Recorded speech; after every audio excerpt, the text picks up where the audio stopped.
বাংলাদেশের বিচার চলে কচ্ছপের গতিতে। আমি আবারও বলছি, বাংলাদেশের বিচার চলে কচ্ছপের গতিতে। বাংলাদেশের বিচার যদি কচ্ছপের গতিতে চলে তাহলে শেখ হাসিনার বিচার হইতে 50-60 বছর লাগতেও পারে।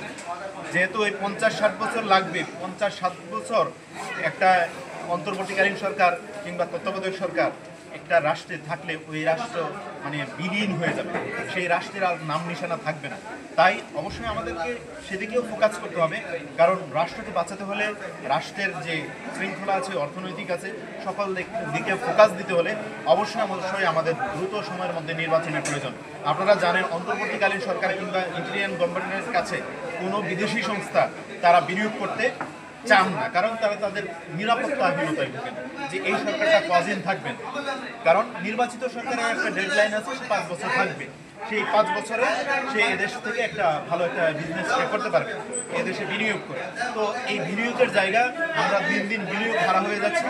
দেশকে অর্থনৈতিকভাবে শক্তিশালী করতে হলে অবশ্যই বিনিয়োগ বাড়াতে হবে। এই বিনিয়োগ বাড়াতে হলে দেশের কাঠামোগত উন্নয়ন বলতে পারেন, বিতর্গত উন্নয়ন, চিকিৎসা, অন্যান্য খাত, যত খাতগুলো আছে প্রত্যেকটা খাতের উন্নয়ন করতে হলে অর্থের প্রয়োজন আছে। আর এই অর্থের যোগান দিতে হলে অবশ্যই বিদেশি বিনিয়োগের প্রয়োজন আছে। আর এই বিদেশি বিনিয়োগের জন্য অবশ্যই আমাদের দ্রুত সময়ের মধ্যে নির্বাচনের প্রয়োজন আছে। সারজিদ আলমের এই কথা তার আবেগকৃত হয়তো বলতে পারে, তবে এই কথাটাই আসলে কোনোভাবে গ্রহণযোগ্য না। হাসিনার বিচার যদি 100 বছর পরে হয়, 100 বছর দেশের জনগণ কী করবে? আর এই 100 বছর তাহলে দেশকে বিলীন করে দেবে।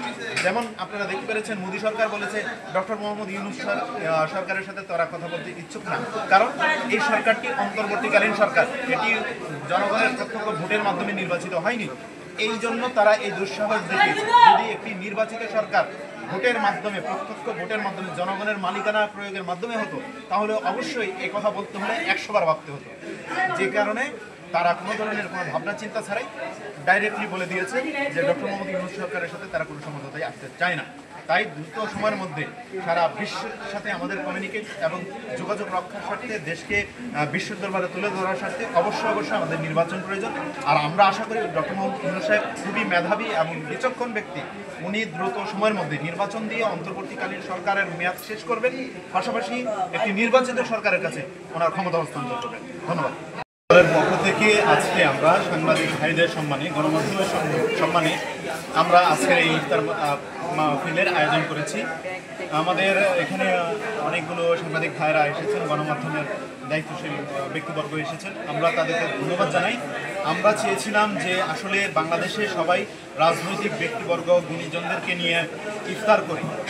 আমরা ক্যামেরার পিছনে যে গুণীজন যারা আছেন, যাদের মাধ্যমে দেশের মানুষের কাছে আমরা সংবাদগুলো পৌঁছাই, আমরা আমাদের রাজনৈতিক দলের কর্মকাণ্ডগুলো পৌঁছাই, যারা দেশের জন্য, মানুষের জন্য কল্যাণের কাজ করে, ক্যামেরার পিছনে থেকে সেই মানুষগুলোর সাথে আমরা ইফতার করার জন্য নিয়োগ করি, ইচ্ছা পোষণ করি। তো সেই ধারাবাহিকতায় আজকে আমরা এই সাংবাদিক ভাইদেরকে এবং গণমাধ্যমের দায়িত্বশীল ব্যক্তিবর্গদেরকে নিয়ে আমরা ইফতার কার্যক্রম করি।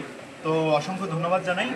তবে আমরা যেভাবে আজকে এটা শুরু করলাম, আমরা দীর্ঘ পথ চলার মধ্যে সাংবাদিক ভাইদের অসংখ্য হেল্প পেয়েছি, তারা আমাদের পাশে ছিলেন, সামনের দিনগুলোতেও থাকবেন। আমরা চাই গণমাধ্যম এবং রাজনৈতিক কর্মী আমরা সকলেই মিলে এদেশকে নতুনভাবে বিনির্মাণ করতে চাই। দীর্ঘ একটি ফ্যাসিজম ছিল এই বাংলাদেশে, এই ফ্যাসিজম দূর হয়েছে 24-এর গণঅভ্যুত্থানের মধ্য দিয়ে।